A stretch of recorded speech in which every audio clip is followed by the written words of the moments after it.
Irmãos, convido-os a abrirem as suas Bíblias em Marcos capítulo 5. Marcos capítulo 5.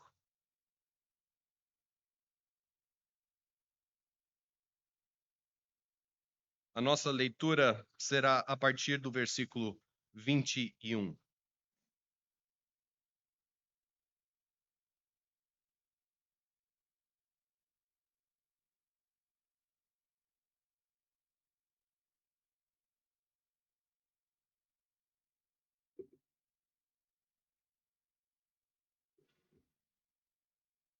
Marcos capítulo 5 é um capítulo que tem 3 milagres do Senhor Jesus Cristo. Nós vamos meditar hoje à noite só no terceiro, na terceira obra que Cristo faz. Mas só por fins de contexto, aqui em Marcos capítulo 5, Jesus Cristo faz 3 milagres. Ele vai curar o endemoniado, aquele homem que andava pelos sepulcros, gritando, blasfemando. E até os demônios que estão dentro desse homem vão dizer assim ao Senhor Jesus Cristo: Tu és o Filho de Deus. Por favor, não nos mande para longe. Manda a gente aqui nesses porcos. E Jesus Cristo, ele permite. E os demônios saem, entram nos porcos, e os porcos se jogam de uma certa altura, morrem. Porque é isso que demônio faz. Ele leva à morte.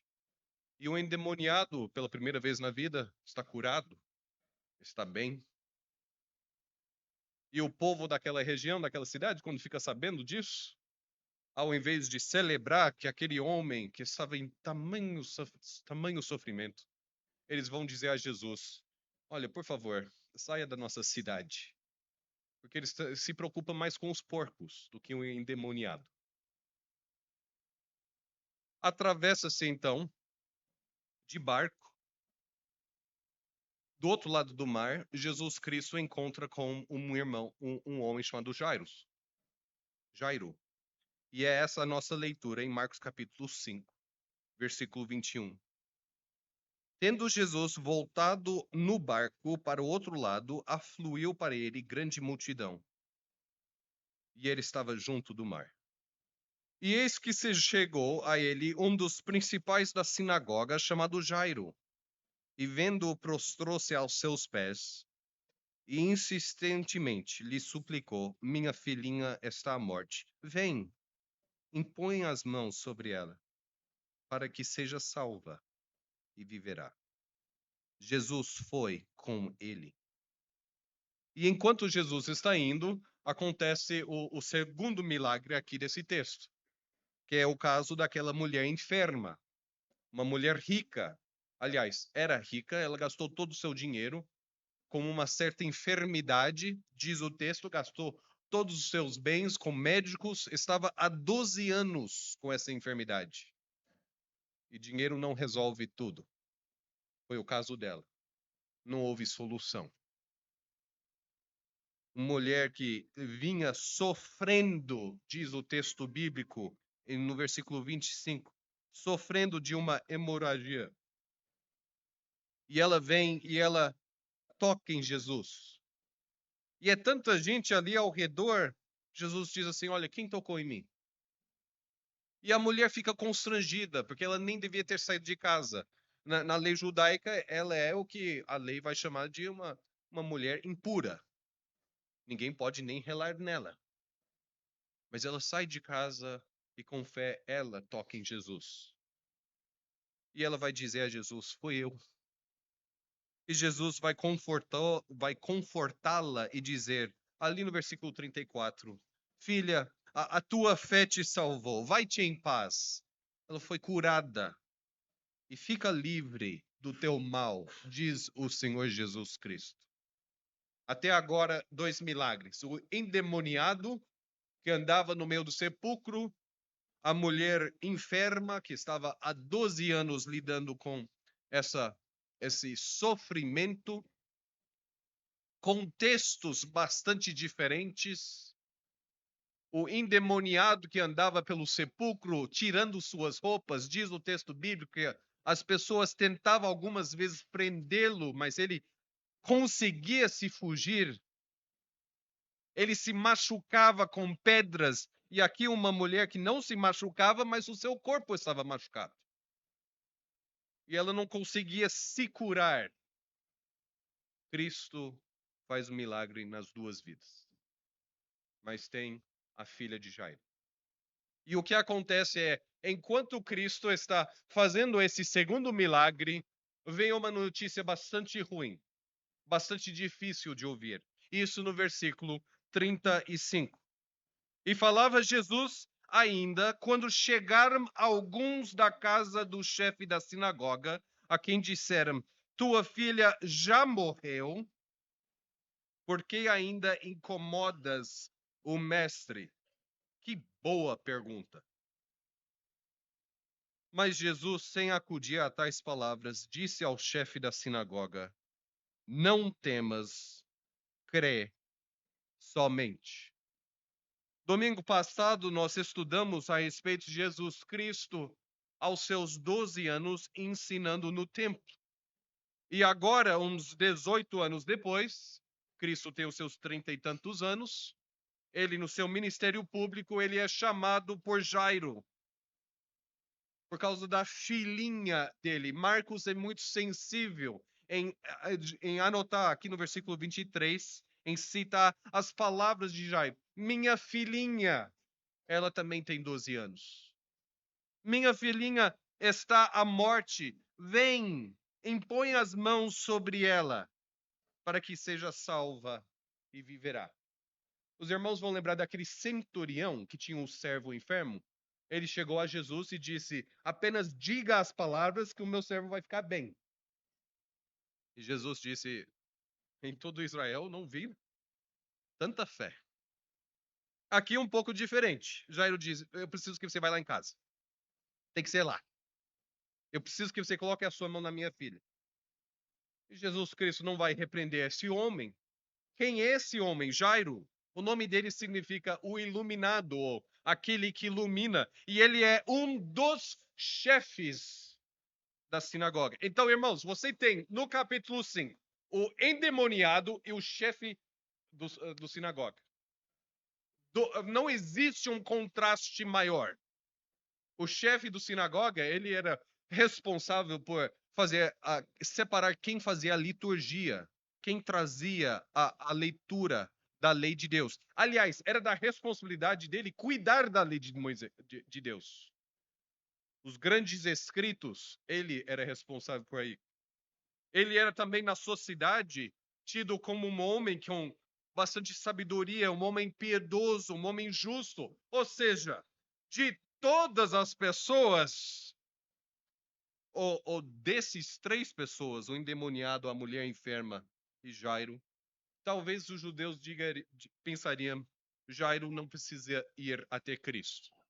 Ele já é uma pessoa piedosa, ele já é uma pessoa bastante respeitada pela nossa comunidade, ele já conhece bastante a lei de Deus.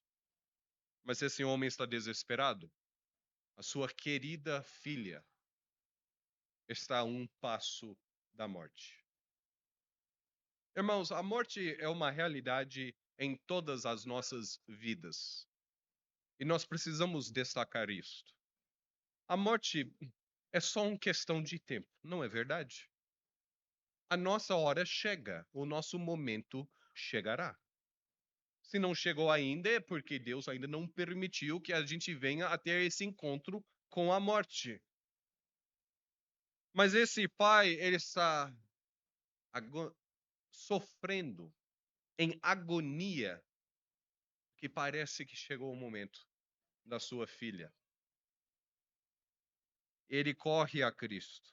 E diz o versículo 22, ele vendo, prostrou-se aos seus pés. E isso, irmãos, finge que você é um judeu no tempo de Cristo. Jesus era uma pessoa respeitada, mas ele era um professor viajante. Ele era um rabino que viajava ensinando. O chefe da nossa sinagoga, ajoelhado aos pés de Jesus, isso é chocante para nós judeus. É porque Jairo, no seu desespero, ele procura o único que pode trazer vida.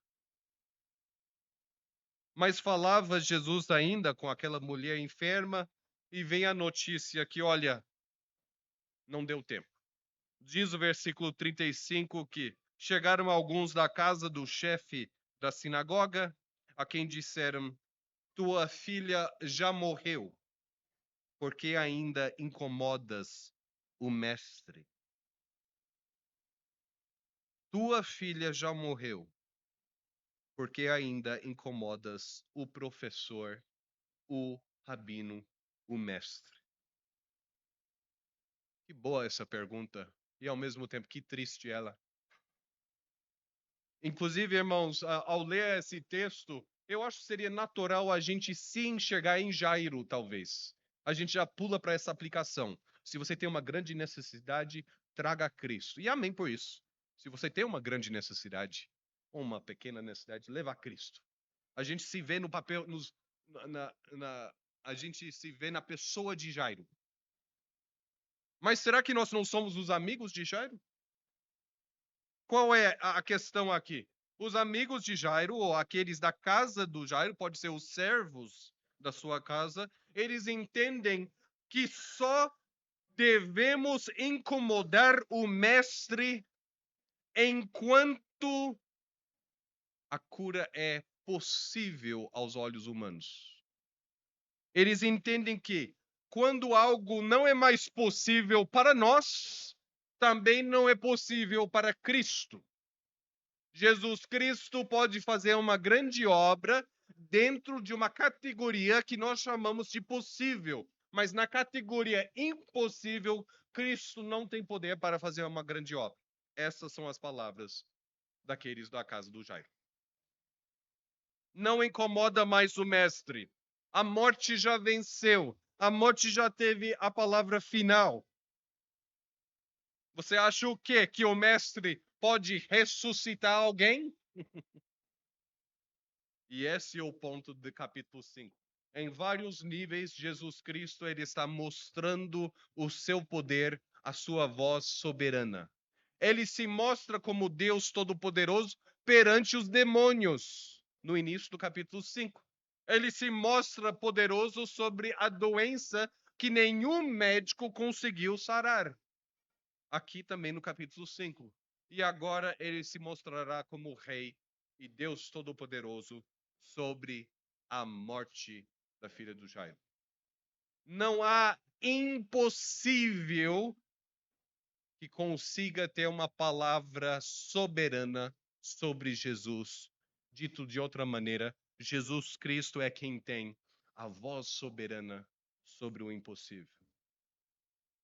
Agora Jesus Cristo vai olhar no versículo 36. Mas Jesus, sem acudir a tais palavras, agora ele olha ao chefe da sinagoga, ele diz: não temas, crê somente. Não temas, crê somente. Quando o Jairo havia chamado Jesus Cristo com lágrimas nos seus olhos, diz o texto no versículo 24 que Jesus foi com ele. Não diz que Jesus tenha respondido alguma coisa. Mas agora Jesus responde, no versículo 36. Jesus Cristo não diz: olha, eu vou curar a sua filha, eu vou ressuscitar a sua filha. Tem de bom ânimo, eu venci a morte e eu vou vencer a morte dela também. Ele não diz isso. Ele diz apenas a Jairo: não temas, crê somente. Crê em mim e não nas palavras daqueles que vieram da sua casa. Irmãos, vamos nos colocar no papel de. Vamos nos colocar na pessoa do Jairo? Vamos pensar como ele devia ter pensado? Crer no quê? Não temas, crê somente. Jesus sabe a obra que ele fará. Nós sabemos porque a gente tem o resto da história. Mas Jairo não tinha o resto da história. Ele só tinha até ali. Não temas, crê somente. Não temas, crê somente. E aqui está uma das aplicações de hoje à noite. A obra que Jesus Cristo fará não é proporcional à fé daqueles que buscam Jesus. A obra que Jesus Cristo fará não é proporcional à obra que Jesus fará. Cristo vai ressuscitar essa menina e parece que não tem ninguém acreditando. Não tem ninguém confiando. O próprio pai da menina, ele é um homem que conhece as Escrituras, que conhece todos os salmos, conhece a palavra de Deus. E ele também está temoroso. Ele teme. E Cristo fará uma grande obra, apesar de não haver uma grande fé. Esse é o ponto. Queridos, eu digo isso com muito amor, mas se a teologia da prosperidade chegou até você em algum momento da sua vida, sinto muito. Porque a teologia da prosperidade vai dizer: se você tiver uma grande fé, Cristo fará uma grande obra. Mentira! Aqui temos um homem de grande posição, de grande conhecimento. Nesse momento, com pouca fé, as pessoas ao redor estão dizendo: ela já morreu, não incomode mais. Alguns versículos a mais, o povo está rindo de Cristo. Porque Cristo vai até aquela casa e tem as pessoas chorando, lamentando. Ele diz: por que estão chorando? A menina dorme, eu vou acordá-la. E o povo vai rindo da cara de Cristo. Pouca fé, pouca fé, pouca fé. O endemoniado lá na montanha, que está lá no sepulcro, um homem impuro, ninguém entrava no sepulcro. Onde havia os sepulcros? Onde estavam os corpos mortos? Um lugar impuro. Quem ali tinha fé que Cristo ia curar esse homem? O endemoniado estava pedindo para ser salvo. As obras de Cristo não estão limitadas à nossa fé. Devemos crer, não devemos temer de fato, mas Cristo faz grandes e gloriosas obras, apesar da nossa pequena fé. A teologia da prosperidade é uma mentira que não se preocupa com a sua alma, ela se preocupa com a sua carteira e ela leve, infelizmente, tristemente, almas para o inferno, ao invés de anunciar esta palavra. Não temas, crê somente. Jesus é o Deus do impossível. E a sua fé não precisa ser necessariamente do impossível para que Cristo cumpra a sua boa obra em nós. Não temas, crê somente. Diz o versículo 37. Contudo, não permitiu que alguém o acompanhasse, senão Pedro e os irmãos Tiago e João. E chegando à casa do chefe da sinagoga, viu Jesus o alvoroço, os que choravam e os que pranteavam muito. E ao entrar, lhes disse: por que estáis em alvoroço e chorais? A criança não está morta, mas dorme, e riam-se dele. Cristo não responde a essa risada, tendo ele, porém, mandando sair a todos, tomou o pai e a mãe da criança e os que vieram com ele, e entrou onde ele estava. Tomando-a pela mão, disse: Talitá, cumi, que quer dizer: menina, eu te mando, levanta-te. Imediatamente a menina se levantou e pôs-se a andar, pois tinha 12 anos. Então ficaram todos sobremaneira admirados. Mas Jesus ordenou-lhes expressamente que ninguém o soubesse, e mandou que dessem de comer a menina. E riram de Cristo. Ele coloca o povo para fora, os vizinhos para fora.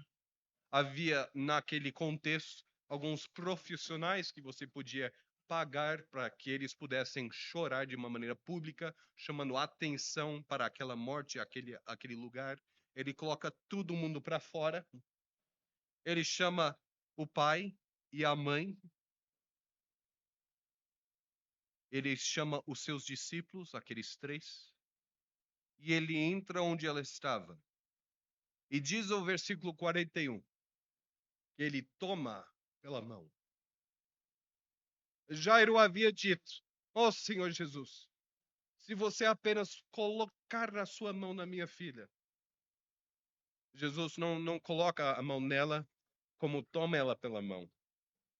E tantas vezes aquela menina tinha sido acordada, talvez, pelo seu pai, pela sua mãe. Os pais tomando ela pela mão, dizendo: levanta, é hora talvez da escola. É hora de viajarmos. É hora disso, é hora daquilo. Levanta. E agora vem o Salvador dizendo: é hora também, levanta. Agora é o momento, vem. Ele vai ressuscitar aquela menina. Ele vai trazer vida de volta àquilo que havia perdido a vida. Aquela filhinha volta ao abraço do seu pai. E os pais, eles estão, queridos, eles estão tão tomados de alegria que, né, no final do versículo 43, onde Jesus vai dizer, ele ordena: dê comida a essa menina. Ela já está há alguns dias, talvez, sem comer, sem beber, ela está com fome. O judeu tinha essa preocupação com fantasma também. É por isso que depois da ressurreição, Jesus Cristo vai comer peixe na presença dos seus discípulos. O judeu, ele tinha esse, será que é fantasma? E isso é por esse motivo também. Jesus Cristo ordena que comida seja dada àquela menina. Veja, não é fantasma. É ela mesma, a sua filha voltou. Ela voltou de fato para morrer outro dia. Essa é a realidade desse texto. Assim como todas as pessoas ah, que tiveram milagres sobre as suas vidas, que foram grandemente curadas, eles também sofreram morte. Alguns, como essa menina, morreram 2 vezes. Lázaro foi outro que morreu 2 vezes. Mas a verdade, irmãos, é que não é tão importante quantas vezes nós morremos, e sim quantas vezes nós conhecemos a vida em Jesus Cristo. Você que está aqui esta noite, você tem crido em Jesus Cristo? Eu não pergunto se você tem crido para receber algo em troca. Jesus Cristo não é um empresário. Ele não está procurando fazer uma boa troca. Na verdade, na cruz de Calvário, ele fez uma péssima troca, por assim dizer. Ele entregou a sua vida para ganhar a vida de pecadores. Ele tomou sobre si os nossos pecados, as nossas injustiças, as nossas obras de iniquidade. Ele tomou sobre si a nossa culpa e, em troca, nos deu vida, perdão, aceitação eterna. Ah, você tem crido em Cristo. Você tem crido em Cristo. Você entende que incomodar o mestre não é incomodá-lo. É chegar àquele, o único que pode fazer por nós, aquilo que não podemos fazer por nós mesmos. E Jesus Cristo toma ela pela mão, eu termino com isso. Jesus Cristo toma ela pela mão e disse: Talitá cumi. Quer dizer, menina, eu te mando, levanta-te. Levanta-te. E imediatamente a menina se levantou e pôs-se a andar, pois tinha 12 anos.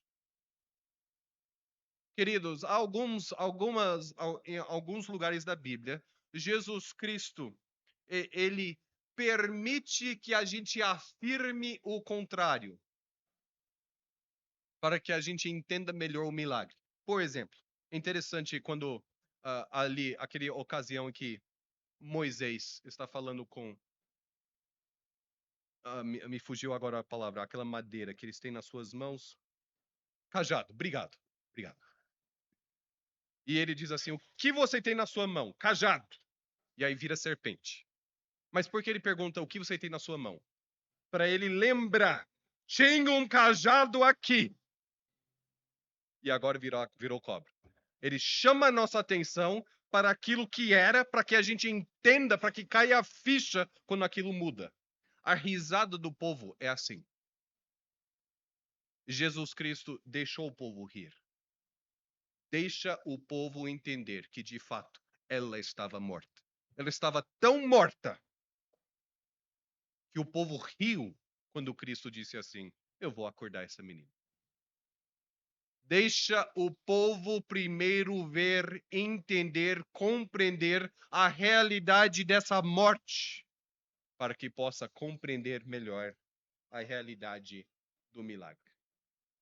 Irmãos, isso é uma realidade na nossa vida.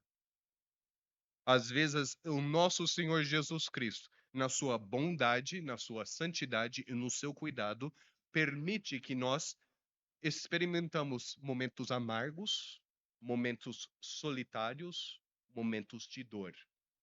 Mas não porque há algum proveito somente nisso, mas para a gente compreender o contraste com o alívio, com o cuidado, com a restauração, com a glória do seu cuidado. Ele permite que a gente entenda a situação atual, para isso soar com mais contraste quando ele fizer o seu milagre. Se você tem esta noite alguma grande necessidade, alguma grande dificuldade, e você já pensou, já passou do momento para procurar Cristo sobre isso. Agora é tarde. Cristo não pode mais restaurar esse casamento, ou resgatar essa família, ou transformar esse coração, ou socorrer essa pessoa em tal vício. Ou talvez Satanás está te dizendo ainda esta noite no seu ouvido: esse teu pecado que ninguém conhece não tem salvação. Agora é tarde. Você já perdeu muito tempo, muito dinheiro com isso. Não tem volta. Não incomodes o mestre com isso. A palavra de Cristo diz: se não for incomodar o mestre, vai incomodar a quem? Traga a sua grande necessidade. Não temas. Crê somente. Se ajoelhe aos pés de Jesus Cristo e peça que Ele faça uma grande obra mais uma vez na tua vida.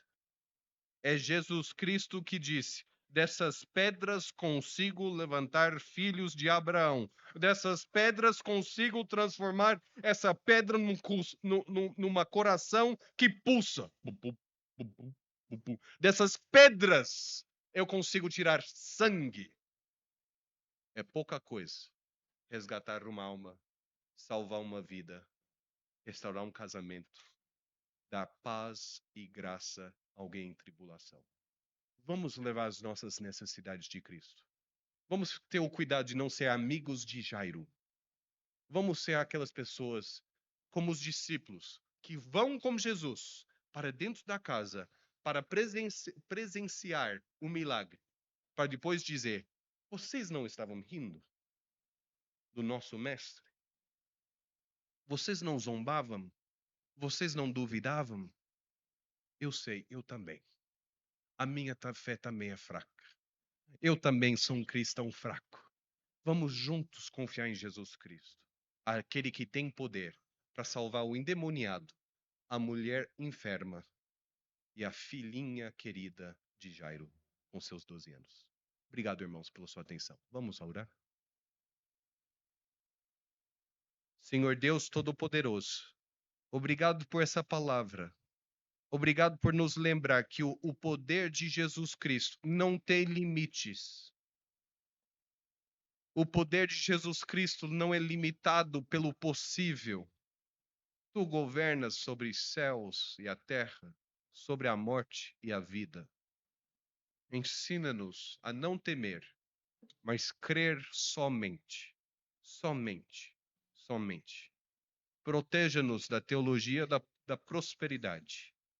Proteja os nossos corações dessa atitude dos amigos do Jairo. Que a gente não venha a duvidar do nosso Salvador, mas a clamar cada vez mais: Senhor, eu creio, ajude a minha incredulidade. Nós pedimos isso em nome de Jesus Cristo. Amém.